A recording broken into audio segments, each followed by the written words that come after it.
My name is Natasha Chumia, and if we haven't met, I'm the CEO of Diaspora Connect. And on this channel, I like to give you who lives abroad information and inspiration on the Zambian real estate market. Now, we're on the road to 10,000 subscribers. I know you've heard me talk about it again and again, but we really need your help to get there. So if you haven't subscribed to our channel, then please subscribe and hit the notification button so you don't miss any of our videos.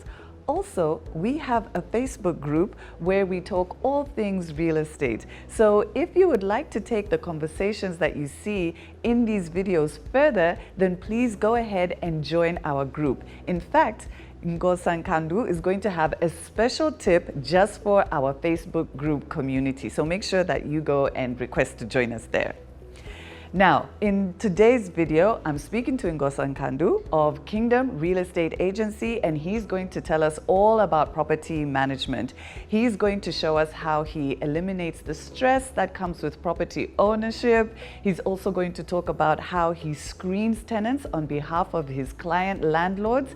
And also, he's going to show us how, by providing his property management services, he helps keep these properties in tip-top shape. So let's get into the interview straight away. Hi, Ngosa. Hi. How are you? I'm doing well, and you? I'm very well, thank you. Thanks so much for joining us today. My pleasure. Okay, so I get a lot of questions about whether we provide property management services, and we don't. But I know that you do. So why don't you start by telling our audience what exactly is property management? Awesome. I think over the years, I've developed the interest in managing property because I think we have noticed quite a number of investors are having a challenge in that space. So my simple definition of property management is, I don't know if you've heard of stewardship. It's actually taking care of property on behalf of someone. Okay. So in this case, it's property owners or investors. So what we like to do, or what we do for property owners, is we actually undertake all the process of actually managing from when they have actually concluded the building of the property. We actually help put in tenants, screening them, and rental collections and everything. Wonderful. Yeah. Okay, this sounds like exactly what a lot of our clients want, and a lot of the diaspora community are looking for. So give us more information about what property management actually involves. I think you've just touched on a bit, but maybe just go into a bit more detail. Okay, so I'll actually delve into practical occurrences or things that we're actually dealing with. So basically what we do as Kingdom Real Estate, the property management side of things, we actually remove stress from property owners. You know, I'll give an example. You'd find that because of what happens, or depending on how many units an individual owns, there's a lot of pressure that comes with that. So you'd find that tenants are having a lot of issues with their property. We have to determine whether whatever's happened in the property, whether it's as a normal wear and tear, or is it as a result of the tenant's negligence. Right. So we undertake that process of determining who is supposed to pay for whatever damage that has actually transpired or occurred in the property. We undertake the screening of all tenants that come into the property. As it were, all agents or brokers, what they're interested much is their commission. Yes. Then they leave. Then they're out of it. Yeah. And then whatever comes after that, they don't care. Absolutely. But what we have done is, as Kingdom Real Estate Agency, we've actually developed what we call a tenants form, where they actually impute their details. So we go deeper to ask where they work, if they have the capacity to pay the rent, or can they get a recommendation from their previous landlord. That gives credibility. So if we understand where they're coming from, where they work, and all, it will give us at least an understanding of if the would-be or the prospective tenant will be able to be consistent in paying rentals. After they have gone into the property, we actually undertake what we call, the property checks. So we need to check the status of the property. So there's a form that we have developed, which we sign in, or should I say tick the boxes. If the property or whatever gadget, let's say in the kitchen, what condition is it in? Is it in excellent condition, good condition, or bad condition? That is very important because it will then help us check the same list when they are going out. Because remember, I mentioned we need to determine, is the damage due to normal wear and tear, or it is as a result of the tenant's negligence? That helps us to determine who is supposed to pay for what. So if it is as a result of normal wear and tear, then definitely the landlord needs to pay for that particular thing.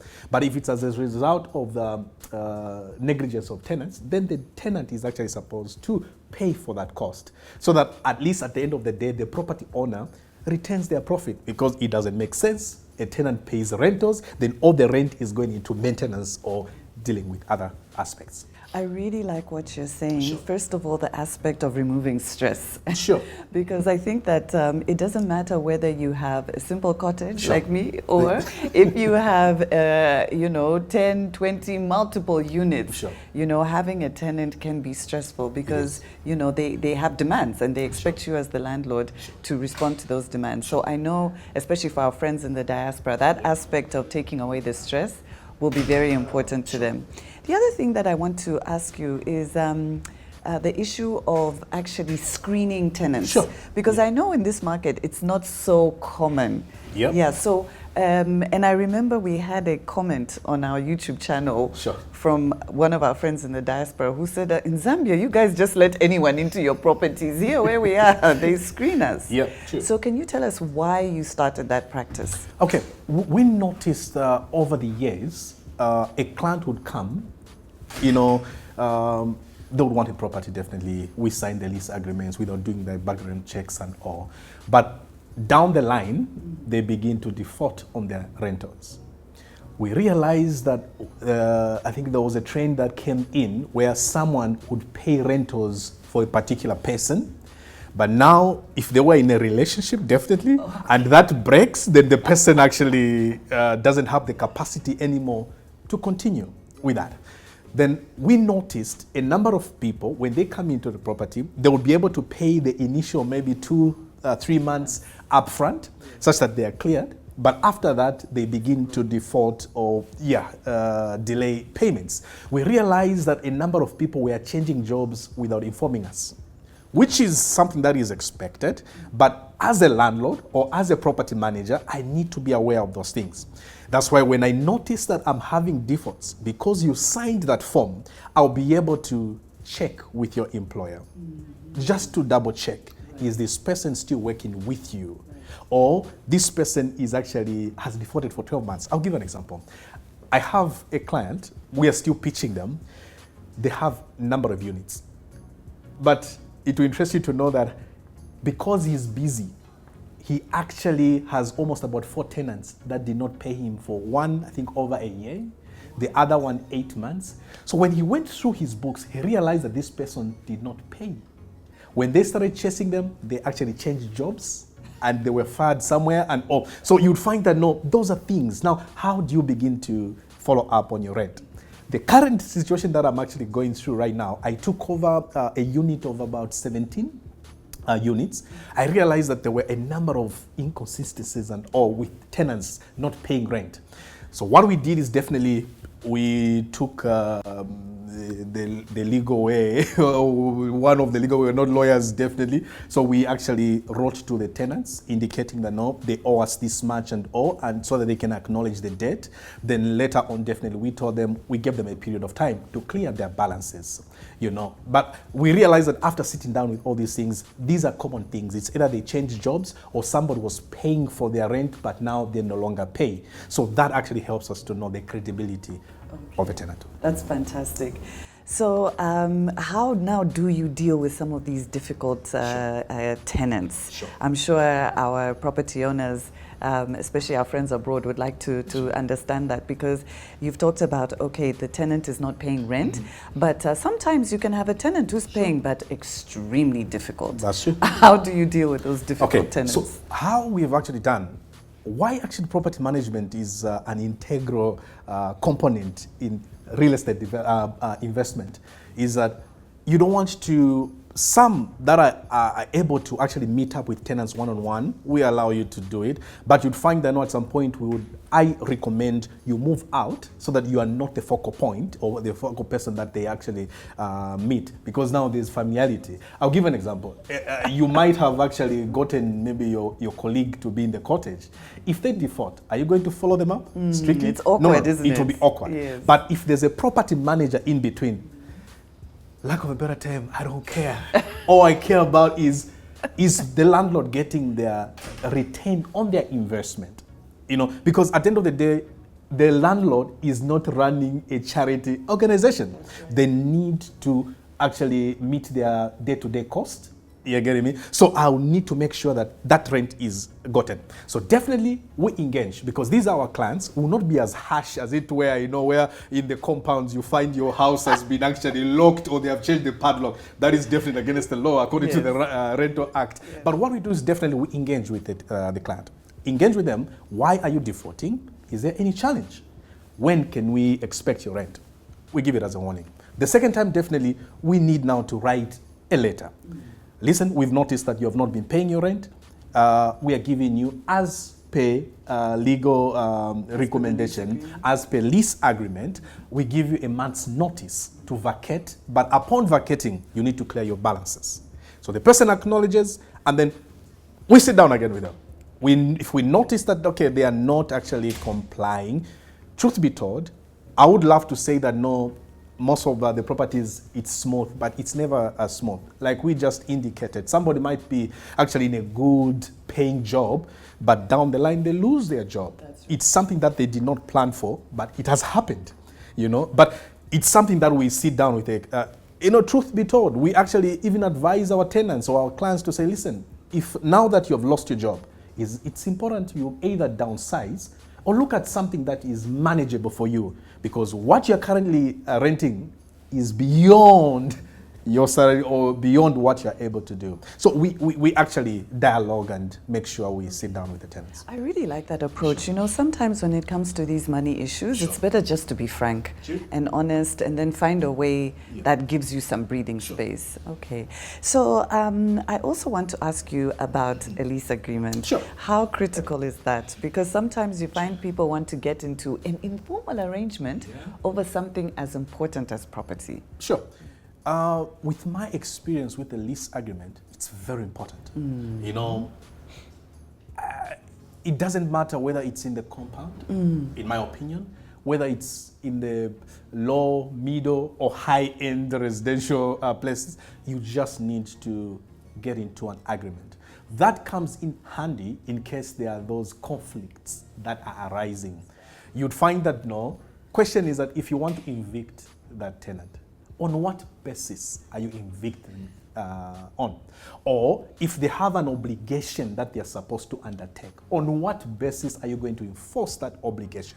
Remember, the lease agreement is actually made up of different parts. Yes. There's the tenant's obligation as well as the landlord's obligation, and what ties both of them and all those issues. You'd find that the most asked question, which I'm an estate agent and I'll just give my opinion on the issue of security deposit. You'd find that a lot of people actually argue on that. But standing on the side of landlords, I would say why they actually ask for security deposit. It's on the premise of, in the old times, you'd find that somebody, because they are owing or they have found a new job, they would actually shift at 24 hours and leave the property and just leave the keys there. So now it will be on the onus of the landlord to actually prepare the property at their cost and do whatever preparations that are supposed to be undertaken to the property. So the landlords usually ask for security deposit so that whatever happens, they are able to actually fix the property with that amount. And whatever remains, I've seen quite a number, especially the properties that we actually manage, we've actually retained security deposit to the owners if they have given the property in the state in which it was given to them. Yes. That's where the issue comes in. So, but if it is not highlighted in the lease agreement, on what basis are you going to undertake their obligations if the person did not sign on it. So it's always important to go into that agreement because it ties both people that are actually in that. You'd find that, no, like we said, who is obligated to fix a particular item that is damaged in the property if it was not highlighted. You get me? In terms of fixing that, or actually when it comes to giving notice, as it were, you're supposed to give 1 month's notice, either of eviction or of vacating the property. But if there's no lease agreement, anybody can just wake up and say, hey, I want you to be out of my house, or the tenant would say, I'm leaving tomorrow. And there'll be nothing to hold them again. So it actually works for both parties, For both, yeah. the landlord Sure. and the tenant. Sure. So tell me if you have clients in the diaspora, if you help people in the diaspora as well? Sure. I actually help quite a number of them. That is, I don't know if Botswana is also considered as diaspora. Of course. I've got some clients in Botswana, in America, and quite a number of places. I have quite a number of them within Zambia. So what we actually do for them is that I think one of my clients who is in Botswana, they have their properties right here in Lusaka dotted around as far as the copper belt within and all. So we actually undertake all the processes. That is putting in tenants, screening them, the check-ins, or should I say the ins and the outs, evictions, lease agreement tightenings, and all those actually aspects. So what we do on a monthly basis is just deposit their monies into their accounts when tenants have actually paid. So they check on me, but I check on the tenants, because then we have actually eliminated the stress that is involved. Yeah. I'll give an example, one last thing. I had one particular client who is within now, but they were based in Nigeria for a longest period of time. Before I took over managing their property, it happened that when something happens, let's say at the property, they would call them at 02. You're getting me? That no, water is not running. Or no, the gate has stopped in between.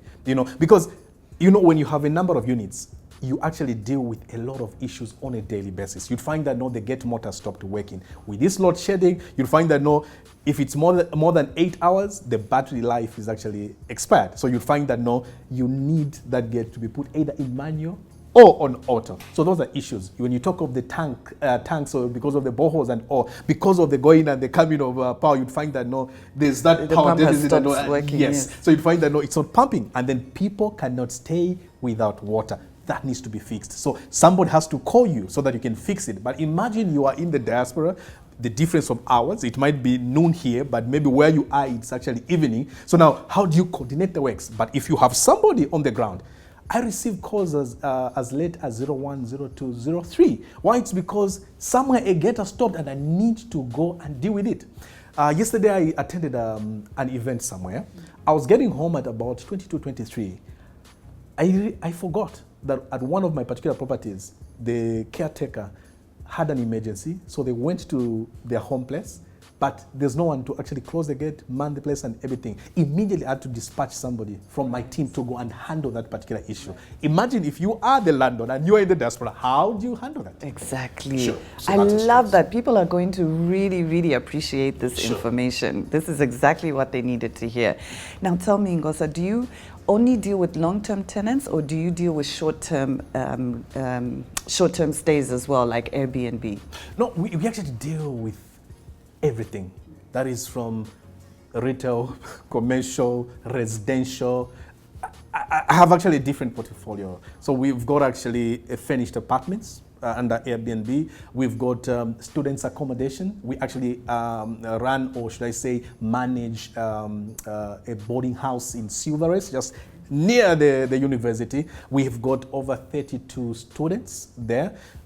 We actually deal with the day-to-day running of everything. And truth be told, a boarding house is difficult to actually handle because of the damage that comes with it. But we've run for over 2 years and the property is still in its pristine condition because we are there to actually deal with matters as they arise. So we are dealing with everything: commercial buildings, commercial property, offices, as well as residential. Now, I know the question that people will have after listening to all of this is, how do you charge? What is your fee structure like? Okay, it's not a size fits all kind of situation. I think we take it as it's as and when, I think, how we have actually discussed with the client, because you'd find that if somebody has got, I'll give an example. I've got some clients that own about 15 units. There are some that own about 25 units. There are some that own about 30 units. So definitely the charge will be different. But the minimum charge that we do actually is about 10% of the rentals collected on a monthly basis.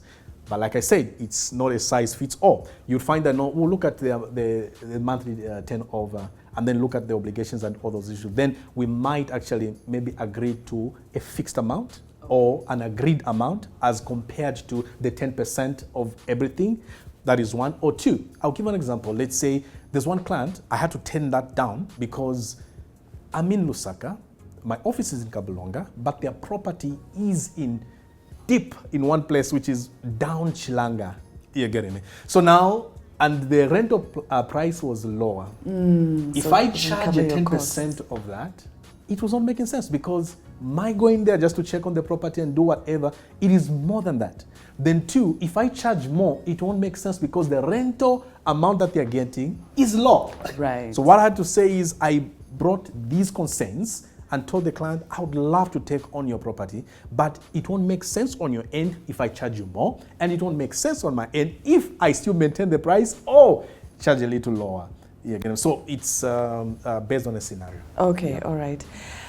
This has been wonderful. And then, I just thought of something important, actually.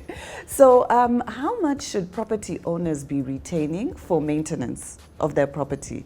Okay. Yeah. So, like I indicated, it's not an all size fits all as well. It's dependent on whatever property that actually happens that we are actually undertaking. Because you'd find that if a property has been built properly, as in the items, or should I say the fittings and all were properly done, you'd find that maybe maintenance works are usually lower. Give an example. If it's a new build, you don't expect a lot of damages because things are in their pristine condition.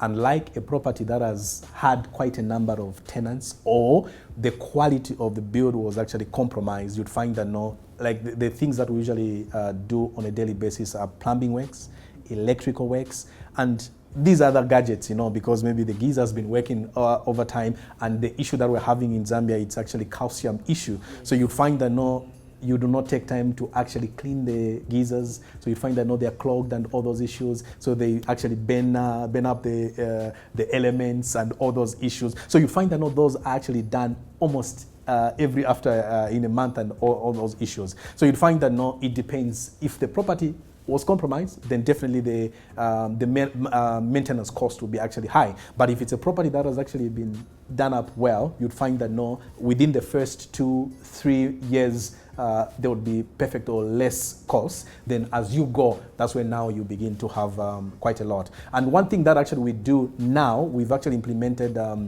we actually do property inspection every 3 months. Why? To reduce the wear and tear of the property. So you'd find that those days would actually wait until the property person is actually moving out. You'd find that a lot of damage has actually occurred in the property. But we noticed that when we give notice that we'll be actually doing an inspection in the next 3 months, people are actually keen to take care of the property, because when you come, they want you to find everything perfect, and that is actually improving a number of properties. A lot of properties that we're managing, actually, they are still in their condition, their good condition, because we undertake those processes. Brilliant, excellent.